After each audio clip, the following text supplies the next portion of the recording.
tu rencontres un club comme les Nordiques qui vont très mal, on dirait que tu te prépares très mal pour une partie de la sorte et on voit que les Capitals sont très bien préparés pour le match de ce soir. Vous l'avez vu à l'écran tantôt, quelques secondes. N'oubliez pas tout de suite après ce reportage l'émission 7e ciel avec Mario Pelcha et Martin Février. Hunter a été arrêté au moment où il voulait pénétrer en zone des Nordiques. C'est Neil Sheehy qui remet à John Tucker.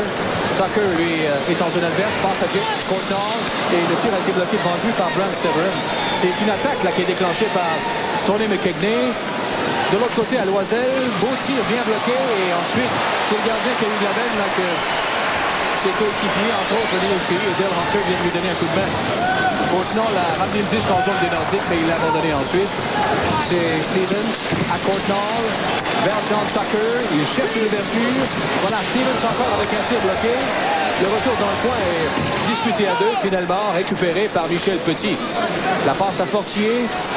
Rejoint et arrêté par Pivonka, mais Kekney, lui, s'est emparé du disque abandonné par les Capitals et renvoie les Caps dans leur zone. 1 minute et 20 secondes à faire en deuxième. Les Capitals qui mènent 9-1 contre les Nordiques. Voilà Yvon Corriveau. La passe du côté de Kevin Hatcher. Il y aura pénalité. Attention aux Nordiques. Hatcher qui s'est fait arrêter là par le gardien Scott Gordon. Et Fraser qui va signaler cette infraction. Attendons voir à qui. Je pense que c'est McRae. C'est McRae qui est puni. On va avoir Saint-Denis à 18 minutes et 51 secondes. Ken McRae. Les Nordiques sont littéralement débordés de toutes parts. Chaque trio des Capitals de Washington leur a donné beaucoup de mal. Des fois, on peut penser, bon, il y a le trio de Ciccarelli, toujours menaçant quand même. Celui de Hunter vient faire son petit tour. Il est ennuyé, mais le trio de Pivonka a été partout sur la patinoire ce soir. Et on voit l'exécution en compagnie de Yvon Corriveau qui remet aussitôt Hatcher qui s'avance à sa guise jusqu'au gardien Gordon. Et Hatcher va très bien de ce temps-là pendant qu'on voit l'infraction commise par McRae. Hatcher va très bien. Il est le meilleur joueur de défense des Capitals et on a dit qu'il a très bien aimé son expérience à la partie d'étoiles cette année. Ben, c'est un choix de première ronde des Capitals en 84. On a été patient avec lui. Et finalement, on a vu la progression de Hatcher depuis 1984. Et voilà ce que ça donne. Scott Stevens à sa ligne bleue. C'est un avantage numérique pour les Capitals. Il reste 55 secondes à la deuxième période. Pivonka qui bataille dans le coin devant Lesichin. Le dégagement était donné par Carey Johansson. Johansson du côté droit à Ridley. Un tir qui rate la cible. De l'autre côté, c'est Scott Stevens. Stevens remet à Johansson. Johansson qui, du côté droit, recule la rondelle à Ridley. À Johansson. Voilà la frappe, un bel arrêt de Scott Gordon.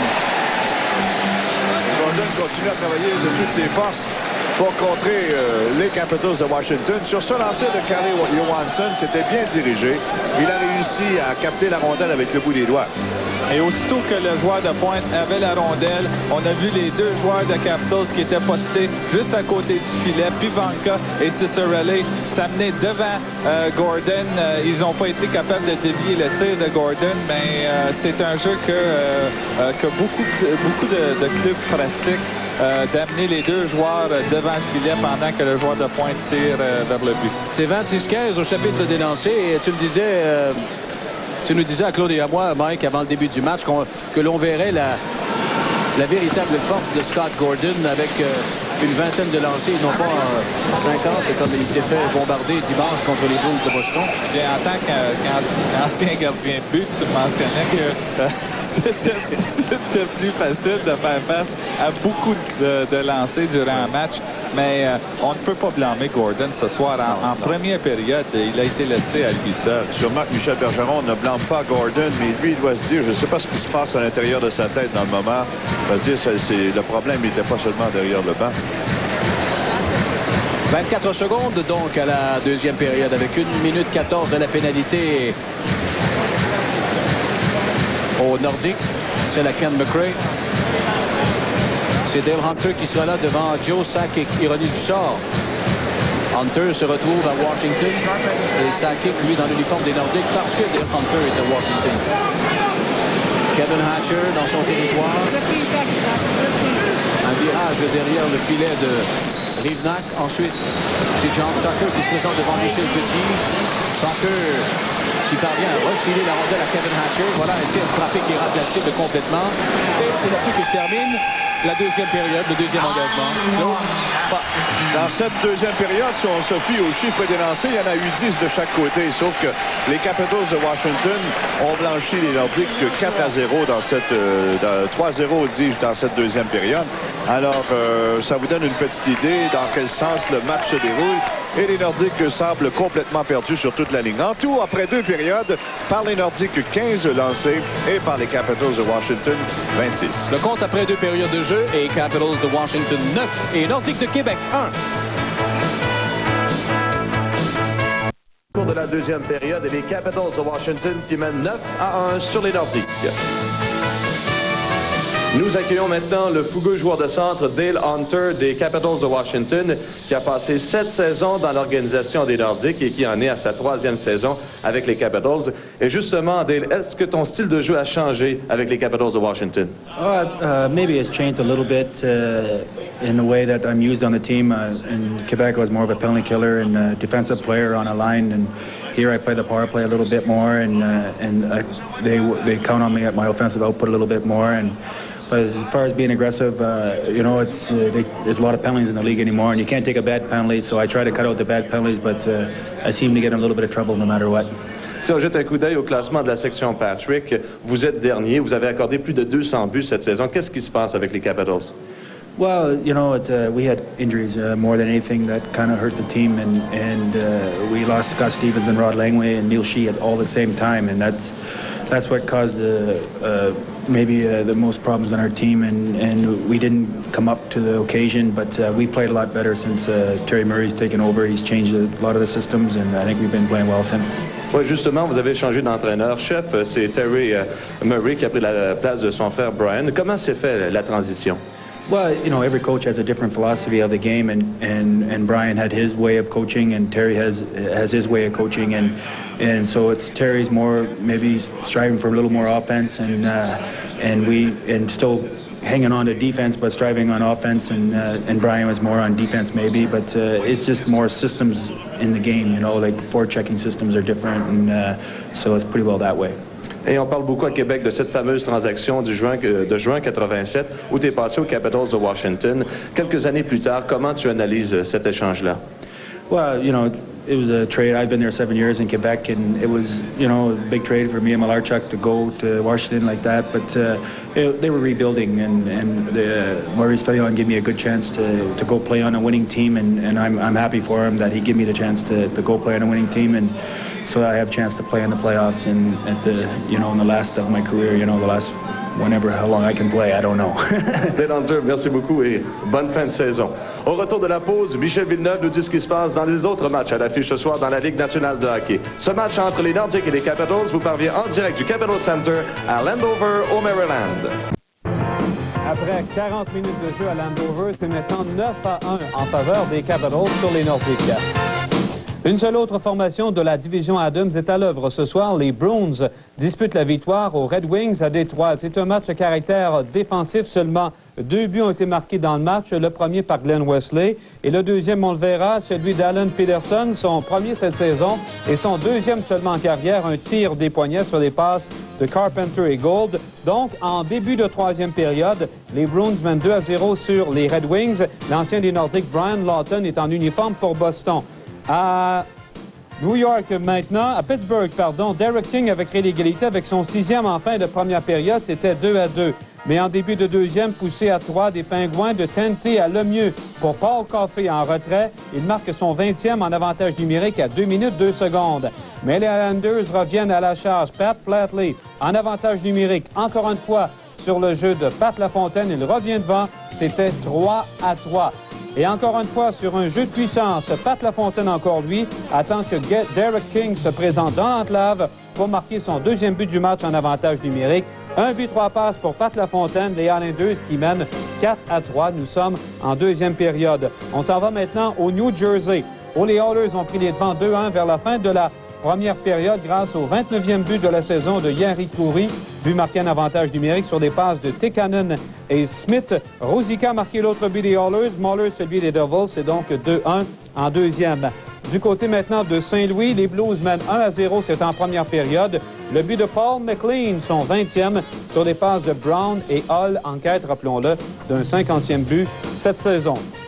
Dans quelques instants, les Kings de Los Angeles s'affronteront aux Flames à Calgary. Puis en fin de soirée à Vancouver, les Canucks accueilleront les Jets de Winnipeg. Ce match entre les Nordiques et les Capitals vous revient après cette pause publicitaire. Le but a été marqué au cours de la deuxième période, tout soit par Dino Ciccarelli. D'abord son 24e lors d'un jeu de puissance. Il complète un jeu de Bob Rouse et de Mike Ridley. Ciccarelli qui contourne le but et finalement c'est 7-1 pour les Capitals. Par la suite, il va marquer son 25e de la campagne à 14 minutes 18. Encore une fois, un but préparé par Mike Ridley. Un tir précis qui va déjouer Scott Gordon à sa gauche. C'était 8-1. Et le 26e but de Ciccarelli survient à 17 minutes 17. Il complète son tour du chapeau. Il passe à Steve Leach et Neil Shea. Finalement, la rondelle qui bondit dans les airs et qui va retomber sur le gardien de but Gordon. Elle est dans le but. Donc 9-1 pour les Capitals de Washington face aux Nordiques après 40 minutes de jeu. Ce survol de la période vous est arrivé sur Inter. En affaires, en Inter.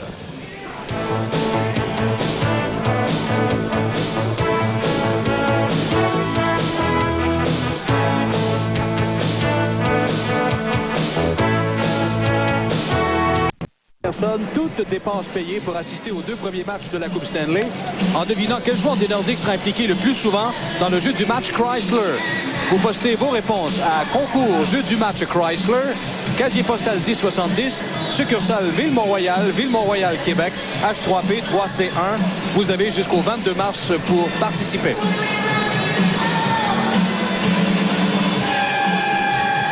Alors, pendant que l'on voit notre camarade de Charles Perrault revenir près de la patinoire, les deux équipes sont également de retour sur la patinoire, prêts à entreprendre ce troisième et dernier engagement. Et le record de tous les temps pour les Capitals de Washington est de 11 buts dans un match. Ils sont à 2 buts d'un record, qui sera un record peu enviable pour les Nordiques, limité à un seul but jusqu'à maintenant. Et Joe Sakic, on vous disait à la fin de la première période qu'il avait obtenu 4 des 5 premiers lancers des Nordiques. Eh bien, jusqu'ici, il a le tiers de tous les lancers des Nordiques avec 5 sur 15. Alors, ça, c'est pour notre jeu du match Chrysler. Claude, casier postal 1070, succursale Ville-Mont-Royal, Ville-Mont-Royal, Québec, H3P 3C1. Il y a des fiches qui vont s'assombrir davantage ce soir. Je regardais Joe Sakic sur la patinoire pour 4 buts. Marois pour 3 buts. Kimball pour 4 buts.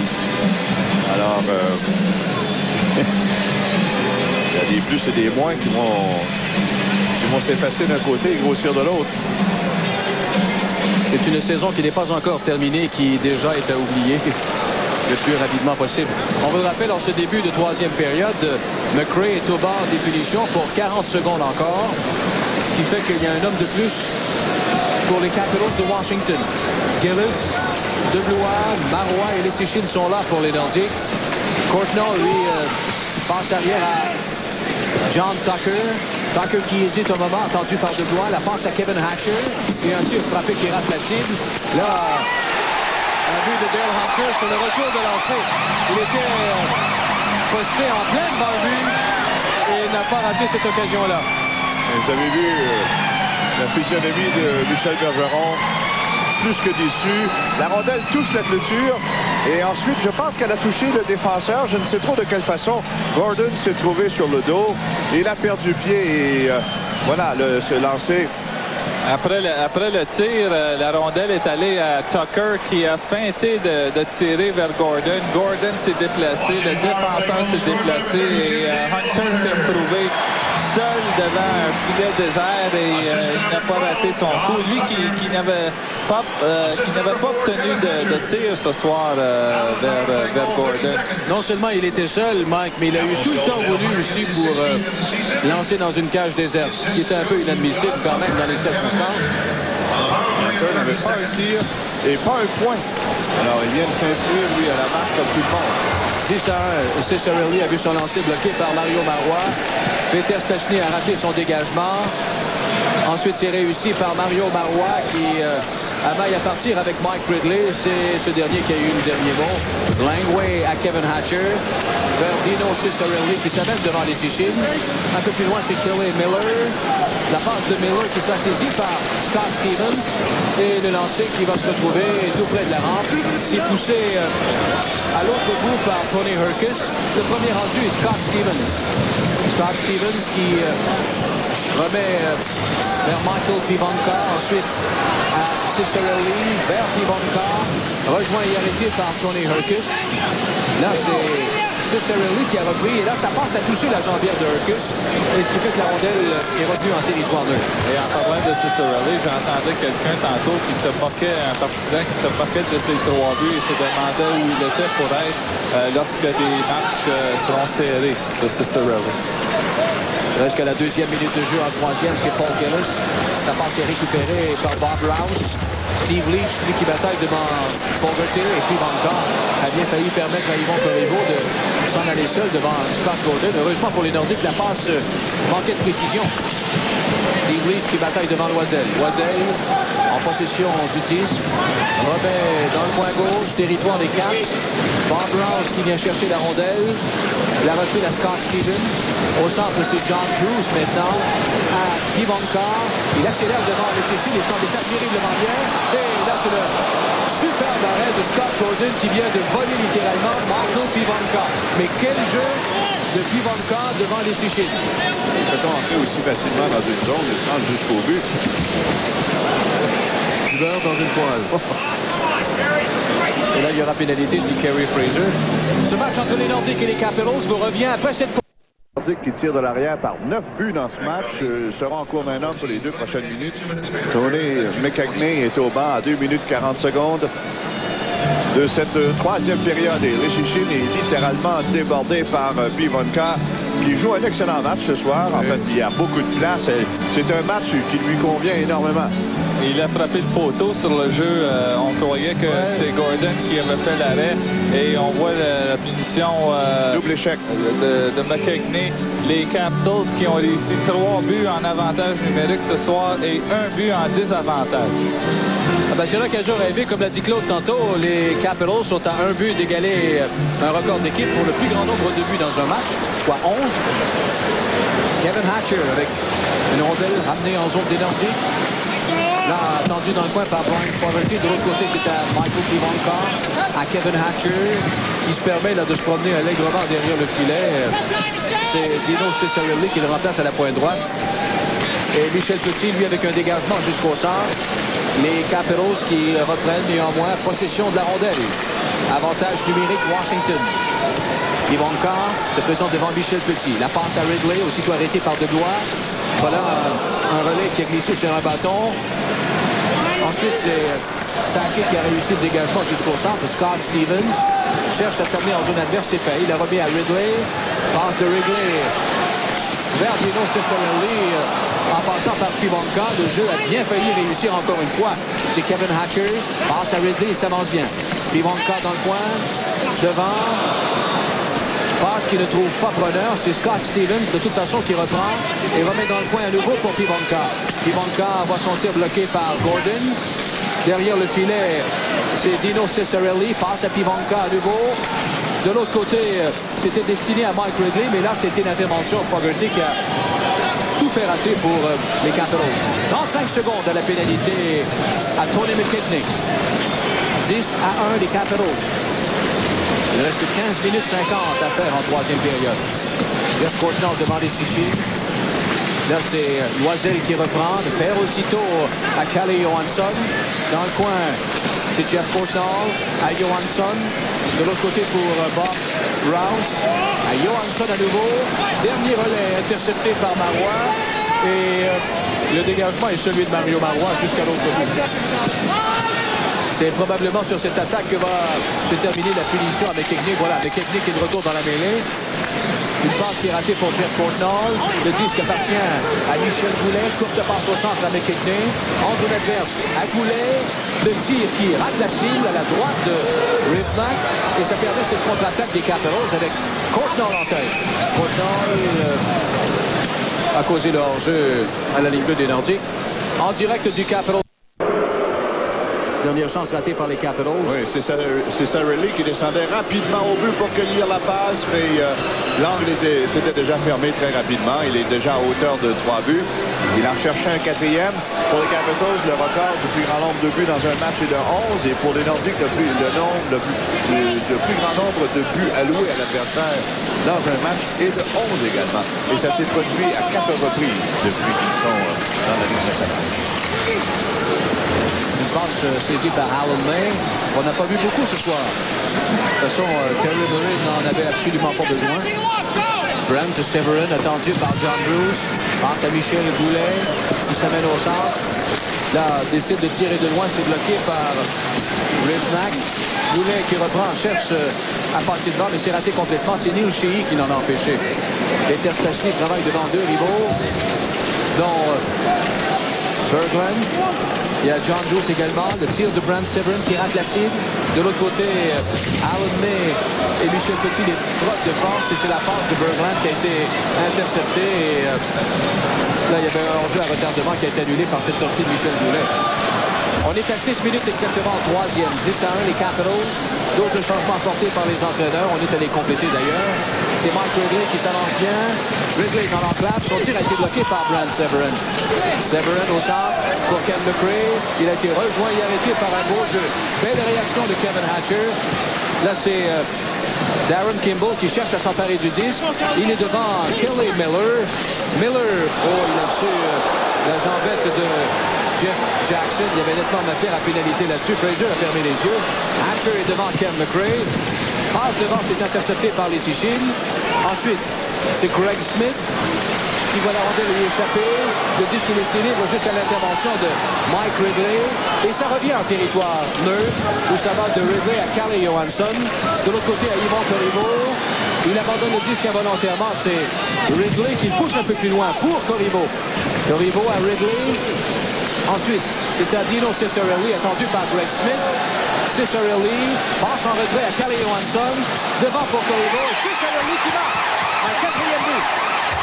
Et voilà le record d'équipe égalé des deux côtés. Oui, le record est égalé des deux côtés. Troisième fois que les Nordiques échappaient la rondelle dans leur zone. Il fallait bien que ça se produise à un moment donné. Et Ciccarelli était bien posté devant le filet, en plein dans l'entame encore une fois, presque démarqué. Et là, il y a beaucoup de gens qui quittent l'enceinte maintenant avec son 11e but. Et je peux vous dire que Ciccarelli a travaillé très fort sur cette séquence pour ce quatrième but, mais son travail a été facilité quelque peu par la manque d'intensité de la part des joueurs des Nordiques dans leur zone. Il y avait beaucoup de témoins.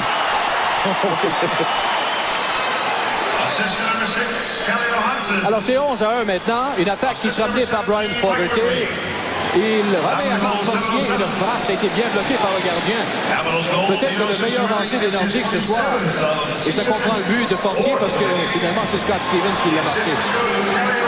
Le retour en zone des Nordiques. C'est Michael Pivonka devant Marois, mais on croyait ici que Pivonka était arrivé le premier, mais non. Alors ce match entre les Nordiques et les Capitals vous revient dans un... Oui, et les Nordiques, pour éviter de subir la pire raclée de leur histoire, devront marquer 2 buts et empêcher les Capitals d'en ajouter d'autres. Parce qu'ils ont perdu 11-4 contre les Oilers Edmonton, 11-5 contre les Bruins de Boston, 11-6 contre les Whalers de Hartford et 11-3 contre les Kings à Los Angeles. Et Claude, je viens de savoir pourquoi je ne voudrais pas être insultant, moi, parce que je pense que je serais parti. Kevin Hatcher est en zone des Nordiques, revient sur ses pas, il cherche l'ouverture. C'est Rod Langway avec une passe à Dale Hunter, ça a bien failli réussir. C'est le tir de Portnoy qui rate la cible.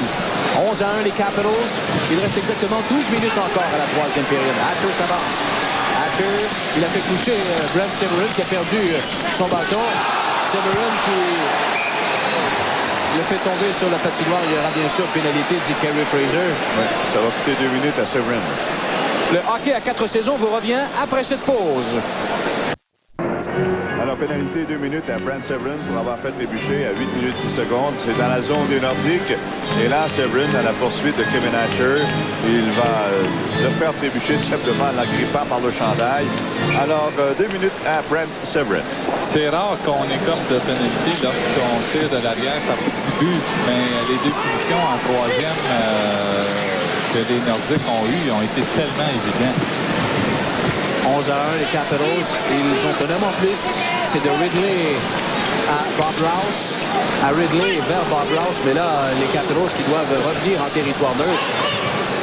Ils disent qu'il est libre jusqu'à l'intervention de Mike Ridley. Une passe à Scott Stevens.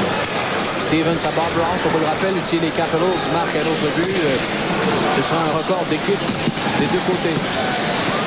En zone des Nordiques, c'est Ridley derrière le filet. Il très bien passé devant, attendu par Marois et Curtis Leschyshyn. Il y aura pénalité. On a retenu, dit Kerry Fraser, pendant que Michel Bergeron jette un coup d'œil au cadran. C'est Scott Stevens qui va être pénalisé. On parlait de Dave Poile tantôt. On disait que quand il a été nommé gérant général ici à Washington, 11 jours après, il a fait cette transaction, Claude, amenant Rod Langway ici à Washington et cédant Rick Green et Ryan Walter à Montréal. Finalement, cette transaction-là, aujourd'hui, on peut dire que ça a été bon pour les deux équipes. Hein? Oui, c'était une bonne transaction pour les deux équipes. Ryan Walter est toujours là, d'ailleurs, à Montréal. Et il a rendu de fiers services aux Canadiens. Comme Rod Langway est devenu un joueur très dominant à Washington, mais il n'a jamais permis quand même, malgré tout son talent, aux Capitals de Washington, et on a essayé de bâtir autour de lui une bonne défensive, mais les Capitals n'ont jamais réussi à sortir de leur division dans les séries éliminatoires. Et ça a coûté justement le poste à Brian Murray aussi. Ouais, parce qu'il ne faut pas oublier que les Capitals de Washington sont un bon club en saison régulière. Au cours des dernières années, ils finissaient premier ou deuxième dans la division Patrick, mais n'ont jamais pu gagner le fameux trophée et la Coupe Stanley. Les Capitals ont toujours eu une équipe, quand ils sont devenus respectables, une équipe pareille, une bonne équipe défensivement, mais offensivement, il leur a toujours manqué quelque chose. On pensait qu'on l'avait eu avec Mike Gartner, mais lorsque les séries arrivaient, Mike Gartner ne comptait plus de but. C'est toujours avantage... Ce sera un avantage numérique, pardon, pour les Nordiques dans 34 secondes, puisque là, on joue avec des formations réduites 4 contre 4. On est presque à mi-chemin en troisième période. 11-1, les Capitals. C'est un relais qui a franchi 2 lignes. C'est refusé aux Nordiques de Québec. Parce qu'il y a eu ensuite cette transaction, Dale Hunter et Clint Malarchuk. On croyait que cette transaction allait redonner un nouveau souffle aux Capitals de Washington, mais ça n'a pas été le cas. C'est-à-dire que Hunter est resté le même joueur avec les Capitals de Washington. Il faut se souvenir que c'était au lendemain d'une sérieuse blessure que Hunter avait subie. Ça inquiétait un peu aussi les Nordiques, Maurice Fillon, entre autres, qui était directeur gérant dans le temps. Et lorsqu'on a proposé le premier choix, le premier choix est sur la patinoire ce soir, Joe Sakic, qui en a quand même pour plusieurs saisons. Et Dale Hunter parlait justement aujourd'hui des déboires des Nordiques et il disait que ça l'attriste d'une certaine façon, lui qui a bien connu les Nordiques dans leurs plus belles années. Il a dit c'est tellement plaisant de jouer à Québec quand l'équipe gagne, tout semble beaucoup plus facile, le public, la presse, enfin tout s'en mêle. Et ensuite c'est Peter Stastny qui n'a aucune difficulté à marquer le deuxième but des Nordiques. Ah ben ça on l'a flairé ce jeu-là, on le sentait venir. Et c'est un but qui est accueilli par quelques applaudissements timides. On pensait peut-être que les Nordiques avaient quitté. Et soudainement, Peter Stastny qui enregistre un but avec l'aide de Marois. Ça devient Marois qui fait mine de décocher le tir. Et là, du même coup, le défenseur Johansson hésite et ça permet à Marois de servir une belle passe à Peter Stastny qui est bien campé à la gauche du gardien. Il y restait un seul défenseur pour contrer les efforts des deux joueurs des Nordiques et ça a été une belle feinte de Marois pour tirer non seulement ou pour enlever non seulement le défenseur du jeu, mais tirer le gardien vers lui aussi. Alors c'est 11-2 avec 9 minutes 50 à faire en troisième période. Je vous invite à ne pas manquer le jeu du match Chrysler tout de suite à la fin de la partie en compagnie de Claude Bédard et Mike Bossy. Langway, lui, est dans son territoire avec une passe au centre saisie par John Drews. Il est accroché par Fogarty. John Drews toujours. Voilà un tir qui est amorti par Mario Marois. Marois a repris des mains de son gardien. La courte passe à Tony Herkus, l'ancien des Blues, là, qui perd le disque involontairement. C'est repris par Joe Sakic. Sakic est appliqué en zone adverse. Passe interceptée par Langway. Et le dégagement jusqu'au gardien. Évidemment, depuis quelques instants, là, les Nordiques avaient un homme en plus. Mais là, c'est terminé puisque Scott Stevens est de retour dans la mêlée. Et c'est 11-2 Washington. Il reste exactement 9 minutes encore à la troisième période. Voilà Neil Sheehy avec une passe interceptée par Michel Petit. Oh, belle réaction de Calle Johansson qui lui a barré la route littéralement au moment où il pénétrait en territoire des Caps. Voilà une passe saisie au centre par Joe Sakic. Il est devant Sheehy, la remise à Paul Gillis et le tir bien bloqué par le gardien Rivnak. Contre-attaque menée par Kelly Miller, la passe à Ridley, à Miller encore, qui n'a fait qu'effleurer la rondelle du bout du bâton. Et ce sont les Nordiques qui reprennent possession de la rondelle. Joe Sakic devant Scott Stevens. Une passe le long de la rampe pour Claude Loisel. C'est l'épreuve de force et c'est finalement Kelly Miller qui est venu chercher la rondelle. Et abandonné au centre, c'est saisi par Brad Severin. Oh, Severin avec un tir bloqué par le gardien. Il a presque contourné Neil Sheehy avec cette accélération là. Et Scott Stevens, une passe à Kelly Miller au centre. À Berglund, qui est rejoint et arrêté par Mario Marois. Peter se replie à sa ligne bleue. La passe à Tony McKechnie. McKechnie en zone adverse à Brad Severin. Bel arrêt encore du gardien. Là, c'est Kimball qui reprend. Il a fait une chute. C'est une contre-attaque menée par John Bruce. 3 contre 2. John Bruce avec Berglund. Et voilà un tir bloqué par le gardien à Gordon. Bob Rouse vers Bruce. Et ensuite à May, Alan May. Et la rondelle est emprisonnée à l'embouchure du but par le gardien et le défenseur Brent Severin. En direct du Capitol Center, c'est le... On est de retour au Capitol Center à la gauche du gardien Scott Gordon. C'est 11-2 les Capitals. Avec 7 minutes 28 maintenant à faire à la troisième période. Une passe destinée à Jeff Portnoy devant le but, mais ça a été intercepté au vol par Greg Smith. Ensuite, c'est Jeff Jackson qui s'empare du disque. 2 contre 2. Jackson et Herkus. Herkus qui s'amène devant Rouse. Contourne Rouse, mais le relais a été intercepté, ensuite neutralisé. John Tucker, il se présente en zone des Nordiques devant Curtis Lezichik. Il a fait une chute. C'est Herkus qui reprend le disque abandonné. Jusqu'en zone des Caps, on l'a devancé. Et McRae et Jackson de chaque côté. Je vous invite tout de suite, après le reportage de ce match, à ne pas manquer l'émission 7e ciel avec Mario Pelcha et Martine Chevrier. Tout de suite donc, après ce match de hockey. Bergeron ne se retrouve certainement pas au 7e ciel ce soir. Non, et en première période, il a regardé Robbie Ftorek se promener de long en large derrière le banc. Et Ftorek, lui, qui encourageait tout le monde, parlait à tout le monde. D'ailleurs, il discute encore avec quelques joueurs au banc. Et on a vu ce qui s'est passé en première. J'imagine que Ftorek devra remettre sur le métier plusieurs fois d'ici la fin de la saison. Donc, c'est Dave Pichette qui assure l'intérim avec les Citadelles de Halifax. T'as une idée de celui qui va le remplacer? Je parle de Robbie Ftorek. Ben, Maurice Pignon est avec l'équipe des Citadelles. Les Citadelles jouaient à Sherbrooke, justement, cette semaine. Alors, la chose va se traiter dans les prochaines heures. Ah oui? Est-ce qu'il y a des candidats en liste? Il y en a quelques-uns. Pas de nom? C'est des noms qu'on cherche, Claude. 3 questions. Je vais l'amener à ce qu'ils me disent un nom ou deux, mais non. Leach, avec une attaque menée par Ferriero, finalement, ça s'est estompé tout près de la rampe, là, pour les Capitals. Voulait reprendre le disque. 6 minutes et 5 secondes à faire en troisième période. C'est un tir de loin bloqué par le gardien. Et le retour appartient à Rod Langway. Langway avec une passe que Miller fait dévier. Ça va se retrouver sur le bâton de Brent Severin. Ensuite, c'est Michel Petit attendu par Kelly Miller. La rondelle se retrouve en territoire des Capitals de Washington. C'est Calle Johansson. 11-2 Washington. 5 minutes 40 à faire en troisième période. Cicerelli a marqué 4 buts ce soir. Ridley, courte passe à Kelly Miller. Miller devant Severin. Et ensuite, c'est une dernière passe coupée par Darren Kimball. Son relais à lui était dans les patins, ce qui fait que Loisel n'a pu s'en emparer.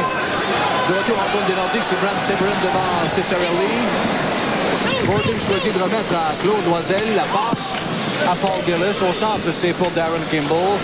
Et finalement, on va se retrouver toujours en territoire neutre avec Neil Sheehy. Il est pourchassé par l'autre numéro 15, Darren Kimball. Là, Gillis a fait trébucher Ciccarelli, mais il n'y a pas de pénalité, dit Kerry Fraser. Et c'est un dégagement réussi par les Nordiques après coup.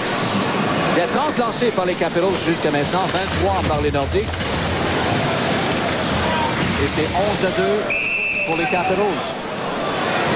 Enjeu là, qui est annoncé par Gérard Gauthier. Alors ce match entre les Nordiques et les Capitals vous revient immédiatement après.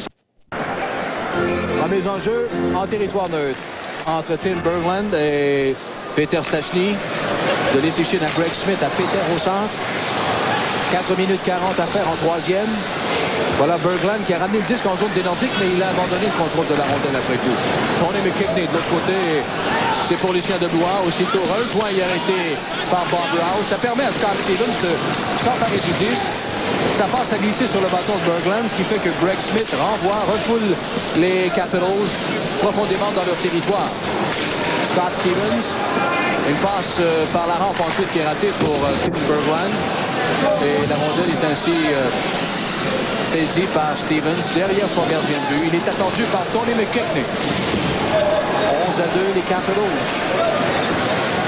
Les Nordiques qui vont disputer leur prochain match le jeudi à Boston avant de rencontrer le Canadien samedi au Forum de Montréal. Voilà Leschyshyn derrière le filet de Scott Gordon. La passe avec McKinney. Au centre, c'est saisi par Ken McCrae qui perd la rondelle aussitôt. Calle Johansson voit sa passe interceptée à l'autre ligne bleue. Leschyshyn se débarrasse de la rondelle en l'envoyant le long de la clôture. Johansson, une remise vers Steve Leach. Passe au centre qui est raté pour Pimonka. De toute façon, Pimonka était surveillé par Jackson. Brian Fogarty se présente dans le territoire des Caps de sans toute conviction. Il a été stoppé là par Steve Leach. Ensuite, ça revient en zone des Nordiques où Michel Petit remet de l'autre côté à Brian Fogarty. Fogarty avec une belle passe à Tony Urquis.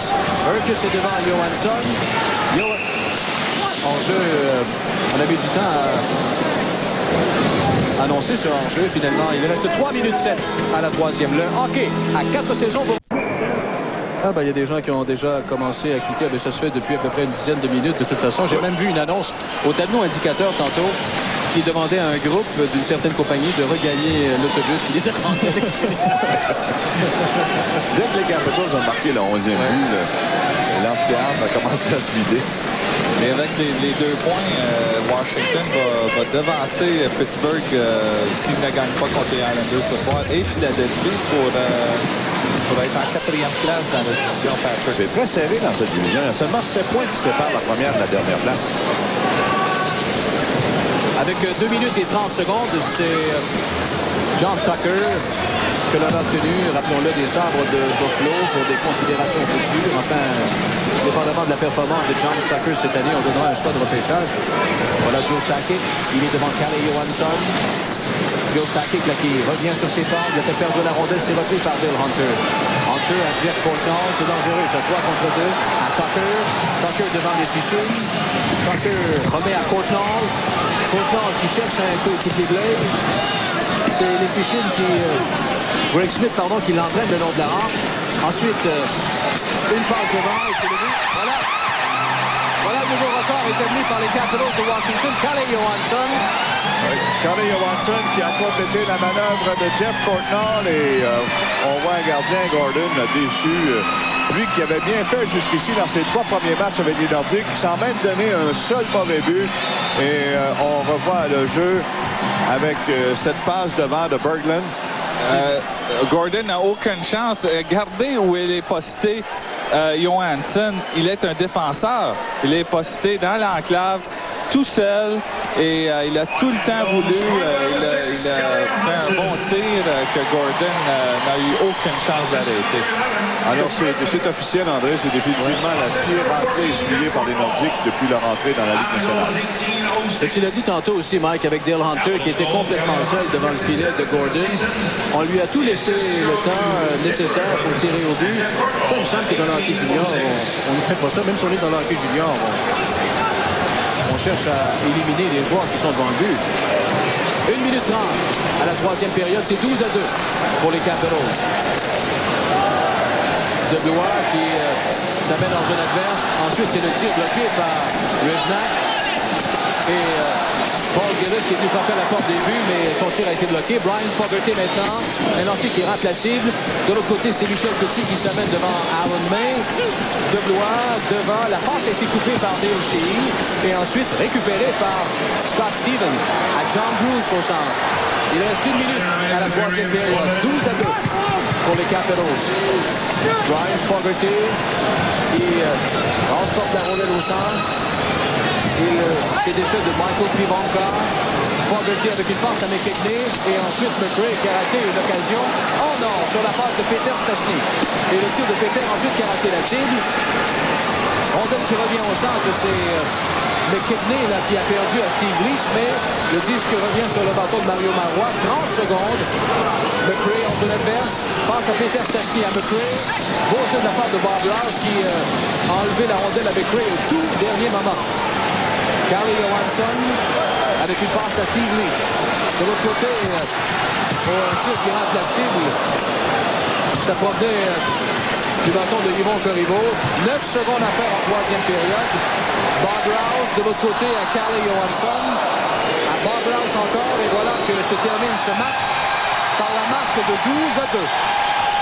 Alors, c'est assez évident comme victoire. 12-2 par les Capitals de Washington. Et en troisième période, les Capitals ont obtenu 5 tirs au but pour un total de 31 et par les Nordiques 9 pour un total de 24. Le hockey à 4 saisons se poursuit tout de suite après cette pause.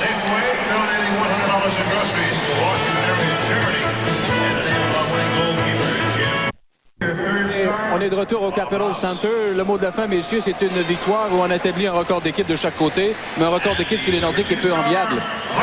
Non, ça a été une partie pitoyable et même l'air climatisé était trop puissant ce soir. On aurait eu besoin d'un foulard ici en haut. Alors, tout s'en mêle. Alors, la marque finale, Capitals de Washington 12, Nordiques de Québec 2. Ne quittez pas dans un instant le choix des 2 étoiles. Voici maintenant les 2 étoiles au kiff du match de ce soir. D'abord pour les Capitals, bien sûr, Dino Ciccarelli. Il a marqué 4 buts ce soir. Ça lui en fait 27 cette saison. Et pour les Nordiques, Joe Sakic qui a réussi près du tiers des lancers des Nordiques ce soir. Là-dessus, on va rejoindre Michel Villeneuve et les résultats des autres matchs présentés ce soir dans le circuit Ziegler. Merci Charles Perron. On va faire maintenant ce survol rapide des autres rencontres disputées ce soir. Sport Plus présentera un résumé complet de ces parties immédiatement après l'émission 7e ciel. À Boston, les Bruins l'ont emporté 2-0 sur les Red Wings de Détroit. Andy Moog a réussi le jeu blanc le plus facile de sa carrière. Il n'a fait face qu'à 14 lancés, dont 3 dans chacune des 2 dernières périodes. Les buts des Bruins réussis par Wesley et Peterson, donc victoire des Bruins 2-0 sur les Red Wings de Détroit. On s'en va à Pittsburgh, un match de fou. Mark Rickey avait créé l'égalité 4-4 en avantage numérique, ayant cueilli cette passe parfaite de Coffey pour sauter sur son retour. C'est maintenant 6-6. Mario Lemieux a compté les 2 autres buts des Pingouins. Et Pat Lafontaine, quel match! Les 2 autres buts des Islanders. Il a 3 buts, 3 passes ce soir. Au New Jersey maintenant, les 2 gardiens, Reddick et Burke, sont exceptionnels, mais ils sont bien servis par la chance. On verra ici Sylvain Turgeon toucher le poteau. Nous sommes en 3e période et les Oilers qui mènent 2-1 sur les Devils. Puis à Calgary, les Kings mènent 1-0. Nous verrons Joe Nieuwendyk cueillir une superbe passe et filer seul en direction du gardien de but des Kings qui bloque Nieuwendyk. Voilà l'arrêt de Gosselin. Brad McCrimmon s'amène sur le retour. C'est 1-0 Flames. C'est en première période. Du côté maintenant des Blues de Saint-Louis, ils mènent, 2-0. Début de Paul McLean, son 20e, et Sergio Momesso, son 21e. Brett Hall n'a pas compté son 50e. Et dans quelques instants, les Jets de Winnipeg joueront contre les Canucks à Vancouver. Nous vous rappelons que le hockey à télévision 4 saisons vous revient dans un instant.